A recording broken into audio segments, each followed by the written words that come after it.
Bienvenidas y bienvenidos a mi podcast. Mi nombre es Nancy Eva y este es el Evangelio que no esperabas. El viaje de una persona trans y neurodivergente, donde lo distinto no es el lugar a donde viajo, sino la viajera. Lo que sigue es una dramatización de una pregunta y su respuesta. Eduardo Feynman afirma y pregunta: vos decís que sos mujer, estás disfrazado de mujer.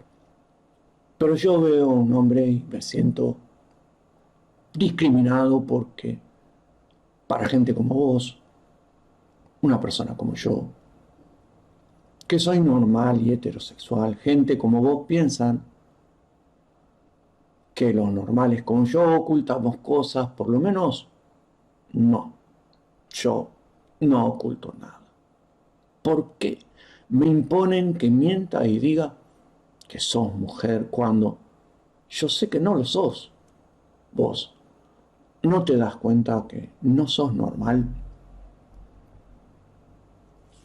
Respuesta a Eduardo Feynman y a su afirmación.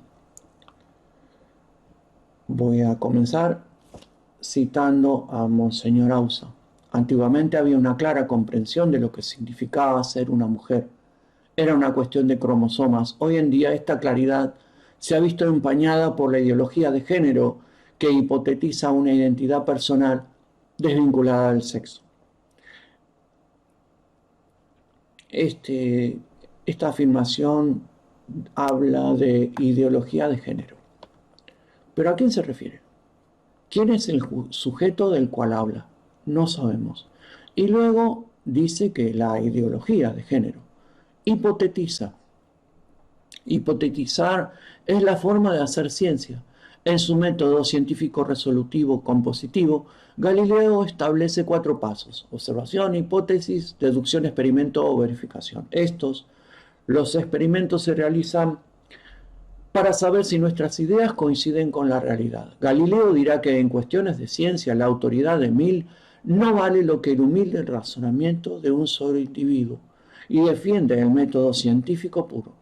No importa si el Papa, Aristóteles o la Biblia dicen que algo es verdad. Si tu hipótesis probada con un experimento dice lo contrario, la evidencia le gana a la autoridad. Una hipótesis es una explicación provisional para un fenómeno observado. No es una verdad absoluta como si son los dogmas de la Iglesia. Hipótesis es apostar a la información y es el método usado por la ciencia. Luego debe ser comprobable por medio de un experimento verificable y debe resistir la falsación. Las afirmaciones científicas deben resistir los intentos de ser refutadas, que podrían demostrar que esa hipótesis es falsa. Entonces, una teoría pasa a ser aceptada mientras no haya sido refutada. Por tanto, Monseñor Ausa cae en un error. Ve la hipótesis como una forma de hacer ideología cuando hipotetizar es uno de los pasos del método científico. Monseñor Ausa habló de cromosomas, pero ¿qué dice la ciencia de los cromosomas? Los cromosomas son la estructura que organiza el ADN y resulta que genes se expresan. Los cromosomas XX o XY activan diferentes vías de factores de crecimiento que determinan el desarrollo de órganos sexuales. Sabemos que hay alteraciones en los cromosomas y esto produce alteraciones en los factores de crecimiento, llevando a la aparición de ciertas enfermedades como cáncer o trastornos del desarrollo. El gen SRY en el cromosoma Y induce la producción de testosterona que promueve el desarrollo masculino. Sabemos también que el gen SRY masculinizante puede fallar o translocarse. Por ejemplo, hay ciertas mutaciones en el gen SRY llamada digenesia gonadal XY, donde el gen SRY está presente, pero no funciona correctamente debido a estas mutaciones, dando que personas con cromosomas XY desarrollen genitales ambiguos o fenotipo femenino. También se dan fenómenos de deleción del gen SRY, ausencia de SRY en cromosoma Y. El gen SRY falta en la recombinación genética, provocando que personas XY desarrollen un fenotipo femenino completo, similar al síndrome de Bayer. No hay producción de testosterona porque lo que no hay, desarrollo de caracteres sexuales masculinos. Por otro lado, en la translocación del gen SRY-XX masculino provoca que personas con cromosomas XX tengan genitales masculinos, síndrome de masculinización, y suelen ser infértiles. Mosaicismos. Algunas células tienen SRY, pero otras no. Una persona tiene algunas células con cromosoma Y y SRY y otras sin él, lo que devienen genitales ambiguos. Síndrome de insensibilidad a los andrógenos, SIA. Aquí, aunque el gen SRY funciona y se produce testosterona, los receptores androgénicos no responden. Esto provoca personas XY con apariencia femenina, pero sin útero ni ovarios. Tendrían testículos internos. O testicular. Intersexualidad. La persona tiene tejido ovárico y testicular, a veces por activación parcial de SRY. El gen SRY es clave en la determinación sexual, pero no es infalible. No responde a dogmas. No responde a deseos de quienes se piensan como gente normal. Los cromosomas no son los únicos que intervienen en el género de una persona, pero vemos que estas variaciones en este gen SRY, las que ya nombré, demuestran que el sexo biológico no es binario. Hay un espectro de posibilidades. Recuerdo, Galileo no proponía una ideología heliocéntrica. No. Hechos verificables. Hoy la ciencia muestra que el género es un espectro. La biología incluye intersexualidad. La neurología confirma identidades trans. Pero se pretende que ciertos mitos fundacionales y creencias establezcan qué debe ser una persona o qué no debe ser. Y estas personas creen que sus ideas tienen respaldo divino. O sea, las creencias establecen qué debería ser la biología, aunque la biología no responda a las creencias. En Génesis 1, la Biblia relata la creación de seres animales y no se preocupa por la distinción de género. Recuerdo que el autor bíblico, se nos enseña muchas veces, no hace ciencia sino que solo da relatos, librados a la interpretación de personas, de instituciones, de la iglesia, y están, por lo general, destinados a una enseñanza moral. Voy a citar a San Agustín. No se debe leer la escritura como un manual de ciencia natural, dice San Agustín, sino como una revelación divina que enseña cómo llegar al cielo y no cómo funcionan los cielos. Dice San Agustín, si encontramos algo en la Biblia que parece contradecir lo que sabemos con certeza por la razón y la experiencia, debemos interpretarlo de otra manera. Por otro lado, Pío XII, en Divino Afflante Spiritu del año 1943, afirma: el intérprete debe investigar qué quiso expresar el hagiógrafo según su tiempo y cultura, sin imponer categorías modernas. El Papa Francisco, en 2014, en su discurso a la Pontificia Comisión Bíblica, afirma: la Biblia no es un libro de historia ni de ciencias naturales, es un libro que nos habla del amor de Dios y nos guía hacia Él. En el relato de la creación humana se nos habla de una entidad hombre, y cuando se hace referencia a sus características, tanto varón como mujer, estas no son constitutivas del ser, sino sus accidentes. Accidentes que se predican de la entidad humana. Aristóteles y Santo Tomás dirán que la diferencia accidental no hace a la esencia. El valor universal es humanidad, y referirse a ella no implica caracterizarla por género.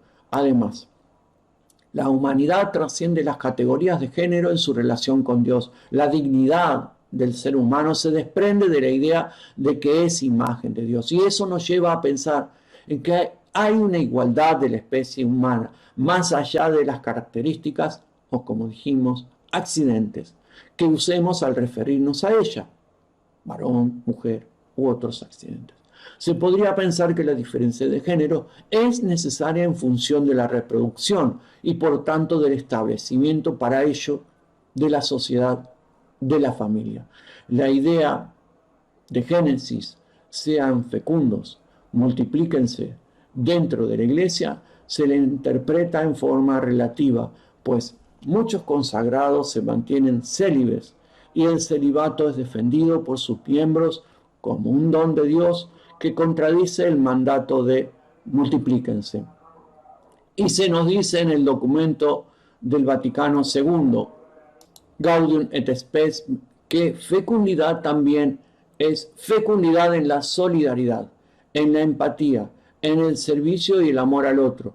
La solidaridad, la justicia y la empatía son formas de generar vida en los demás.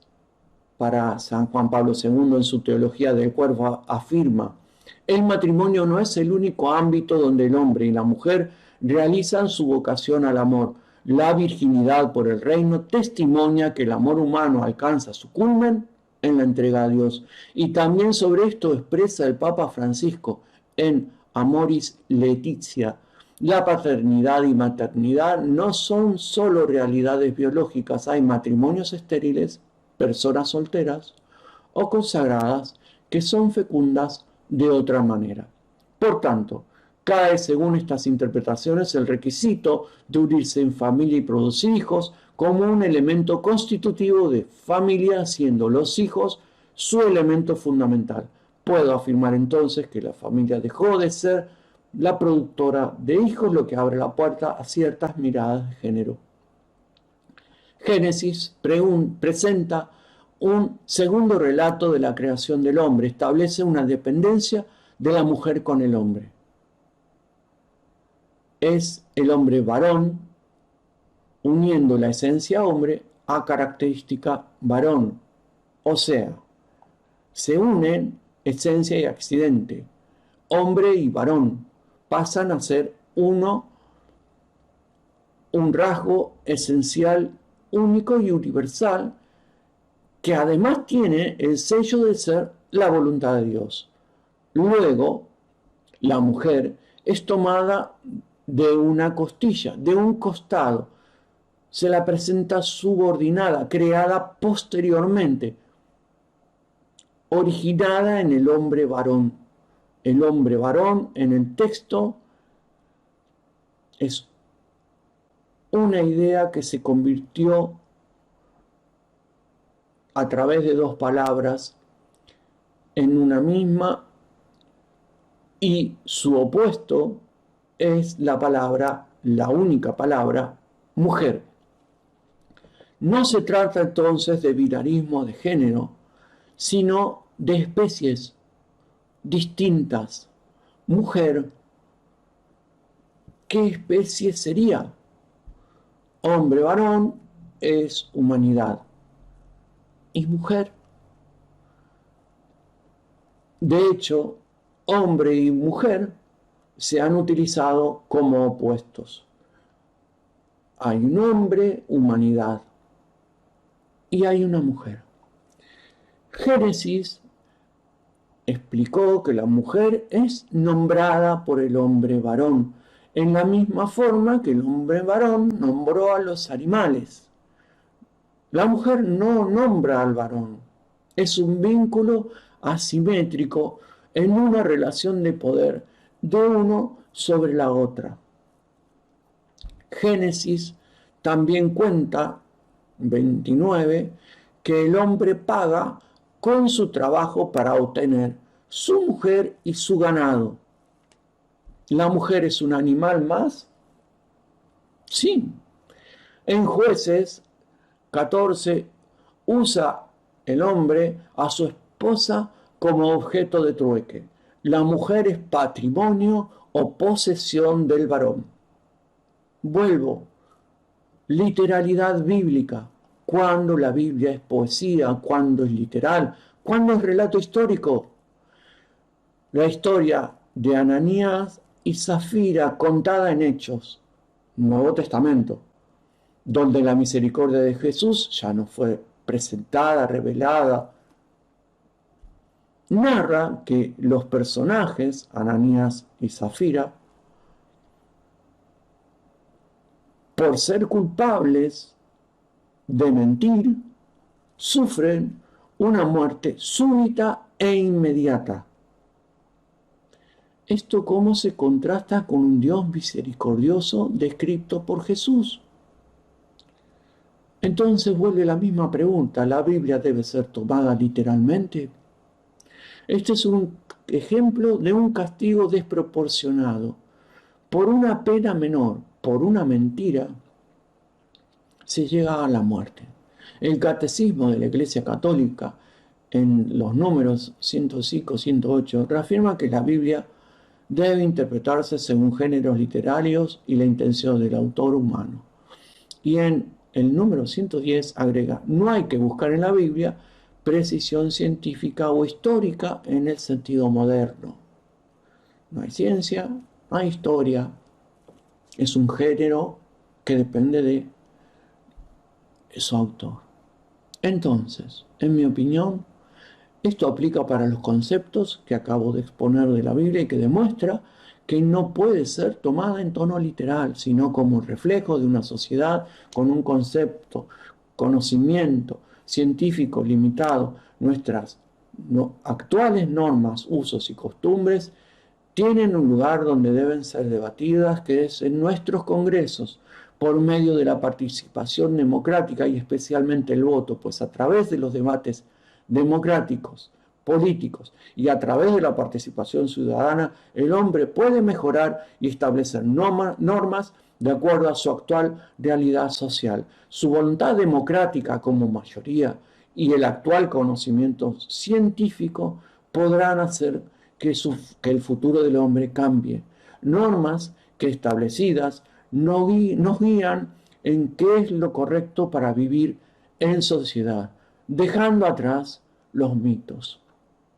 Normas basadas en el respeto por el otro, en el respeto por la voluntad del otro, cuando expresa sí o cuando expresa no, y no someterlo a una voluntad que no sea la propia, la de quien expresa consentimiento o no. La mujer en la forma abordada por este relato es objeto, subespecie, creada para servir. Y esto no es más que la forma de dividir la humanidad, en forma no solo binaria, sino en forma por la que el mundo desprecia lo femenino, establece un canon en que unos son dominados por otros en razón del sexo. Incluso el documento Gaudium et Spes del Vaticano II afirma: la fe ilumina, pero no sustituye el debate político. La democracia y los derechos humanos son formas legítimas para discernir cómo vivir y diseñar los espacios de justicia de hoy. En diálogo con valores evangélicos, en diálogo con los derechos de libertad, igualdad y solidaridad. Nos llaman personas trans, nos llaman pobres inmigrantes, minorías. Nos muestran como personas trans, pero debemos afirmar claramente que somos personas. No nos hemos librado de quienes definen qué es lo normal o no y establecen o mantienen formas de poder fuera de los carriles democráticos por medio de dogmas como los que estuve analizando y establecer así formas de opresión. Una mujer oprimida al servicio también de un varón oprimido que vende su fuerza de trabajo al dueño y de esa forma impiden que la hegemonía pueda ser subvertida. Todo esto acompañado por sectores de una iglesia hoy aliada a un poder capitalista sordo y ciego, ciego a lecturas como las que se intentó por medio de la teología de la liberación de Leonardo Boff, o del movimiento de sacerdotes obreros, o religiosos del tercer mundo, tratando de llevar un mensaje distinto, quizás renovado, que proponían un evangelio liberador para todos, especialmente para los pobres. ¿Por qué debemos descartar lo que surge de la investigación científica por un dogma o un relato mítico? Entonces, ¿quién actúa entonces en forma ideológica, dando la espalda a las leyes populares, a los avances científicos y al sano criterio religioso? Cuando Feynman me dice, vos no sos normal, yo sé lo que sos, no me está hablando un hombre de ciencia. Ahora, ¿me habla un inquisidor? Hoy respondo, he tratado de dar batalla en el terreno científico, teológico, político y social. Más allá de mis argumentos, el ser humano es un misterio y nos faltarán palabras para abarcar su realidad compleja. Los dogmas no pueden explicar completamente nuestra vida. Debemos enmudecer ante la maravilla de la realidad humana. Mi lucha es que las palabras que usan para definirnos no se usen para oprimirnos y sostener un sistema injusto que atenta contra la democracia, la libertad de vida y de pensamiento. Soy mujer, soy Nancy Eva. Este fue el reportaje número 1.